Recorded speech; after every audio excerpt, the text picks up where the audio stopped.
This is from James Thorne. Food for thought. Trump, Hormuz, and the end of the free ride. For half a century, Western strategists have known that the Strait of Hormuz is the acute point where energy, sea power, and political will intersect. That knowledge is not in dispute. What is new in this war with Iran is that the U.S., under Trump, has chosen not to rush to solve the problem. In Hegelian terms, he is refusing an easy synthesis in order to force the underlying contradiction to the surface. The old thesis was simple. The U.S. guarantees open sea lanes in the Gulf, and everyone else structures their economies and politics around that free insurance. Europe and the U.K. embrace ambitious green policies, ran down hard power capabilities, and lectured Washington on multilateral virtue, secure in the assumption that American carriers would always appear off Hormuz, right? The political class behaved as if the American security guarantee were a law of nature, not a contingent choice. Their conduct today is closer to Chamberlain than Churchill, temporizing, issuing statements, hoping the storm will pass without a fundamental reordering of their responsibilities. So far, I like this. This is interesting.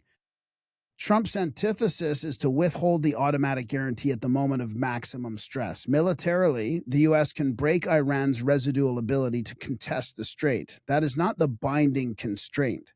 The point is to delay that act. By allowing a closure or semi-closure to bite, Trump ensures that the immediate plan is concentrated in exactly the jurisdictions that have most conspicuously free-ridden on U.S. power, the EU and the UK. Their industries, consumers, and energy transition assumptions are exposed. In that context, his reported blunt message to European and British leaders, you need the oil out of the strait more than we do. Why don't you go take it? It is not a throwaway line. It is the verbalization of the antithesis. It openly reverses the traditional presumption that America will carry the burden, while its allies emote from the sidelines. In this dialectic, the prize is not simply the reopening of a choke point. The prize is a reordered system in which the U.S. effectively arbitrages and controls the global flow of oil. A world in which U.S.-aligned production in the Americas, plus a discretionary capability to secure or not secure Hormuz, places Washington at the center of the hydrocarbon chessboard. For that strategic end, a rapid restoration of the old status quo would be counterproductive. I thought this was shorter, but I'll finish reading it anyways.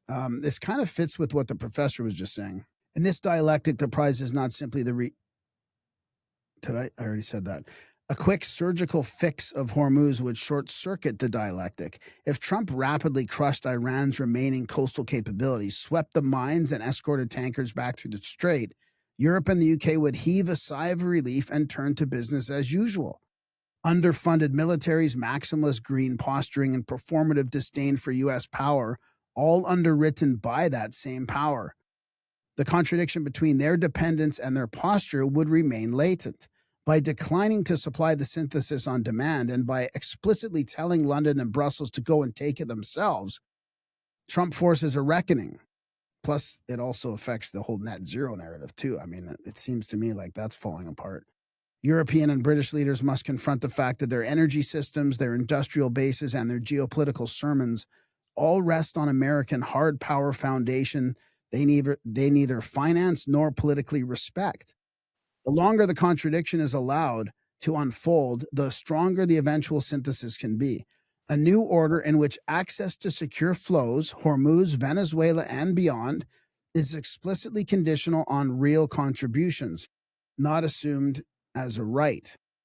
In that sense, the delay in taking the strait and the challenge issued to U.S. allies to do it themselves is not indecision.